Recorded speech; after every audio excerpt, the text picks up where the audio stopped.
Lionel Messi ও Kylian এমবাপ্পের সম্পর্কটা অম্লমধুর। 2021 সালে অনেকটা বাধ্য হয়ে বার্সেলোনা ছেড়ে পিএসজিতে যোগ দেন আর্জেন্টাইন তারকা। সেখানে কিলিয়ান এমবাপ্পে ছাড়াও বার্সার সাবেক সতীর্থ এবং দীর্ঘদিনের বন্ধু নেইমারকে পান মেসি। নেইমার মেসির ঘনিষ্ঠতা যেন মানতে কষ্ট হয় এমবাপ্পের। সে সময় তার নানা ধরনের নেতিবাচক আচরণ ও মন্তব্য শিরোনাম হয় সংবাদের। দুজনের বৈরতার আরও বাড়ে কাতারের বিশ্বকাপের ফাইনালের পর। ফ্রান্সকে হারিয়ে 36 বছর পর বিশ্বকাপ শিরোপা জেতে আর্জেন্টিনা। মেসি বেশ কয়েকবার তার সাক্ষাৎকারে বলেছেন, বিশ্ব চ্যাম্পিয়ন হওয়ার পর ফরাসি ক্লাবটি তাকে স্বাগত জানায়নি। এছাড়া এমবাপ্পের সঙ্গেও যে তার সম্পর্কের ফাটল ধরেছে তাও স্বীকার করেছিলেন আর্জেন্টাইন তারকা। ফুটবল বিষয়ক গণমাধ্যম ESPN আর্জেন্টিনাকে দেওয়া সাক্ষাৎকারে সেই সম্পর্কে একটি নমুনা তুলে ধরেন মেসি। বিশ্বকাপ চেয়ে ইউরো কঠিন, ফরাসি তারকার এমন মন্তব্যে জবাবটা কড়া দেন আর্জেন্টাইন কিংবদন্তি। মেসি জানান, এমবাপ্পে বলেছিল ইউরো বিশ্বকাপের চেয়ে কঠিন। তিনি আরও বলেছিলেন, দক্ষিণ আমেরিকার দলগুলো ইউরোপীয়দের প্রতিযোগিতা থাকে না, তারা যা খেলে তাকেই বেশি মূল্যবান মনে করে।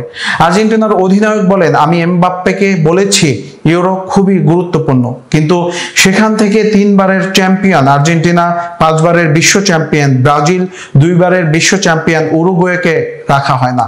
মেসি জানান, তিনি ফরাসি তারকাকে আরও বলেন, ইউরো কাপকে সবচেয়ে কঠিন বলার মতো অনেক বিশ্ব চ্যাম্পিয়ন বাইরেই রয়ে গেছে, তাই না? আর বিশ্বকাপে সেরা দলগুলো খেলে, সব বিশ্বে চ্যাম্পিয়নরাই থাকে, তাই সবাই চায় বিশ্ব চ্যাম্পিয়ন হতে। এ সময় পিএসজির সঙ্গে তার সম্পর্ক প্রত্যাশা মাফিক শেষ হয়নি বলেও জানান মেসি।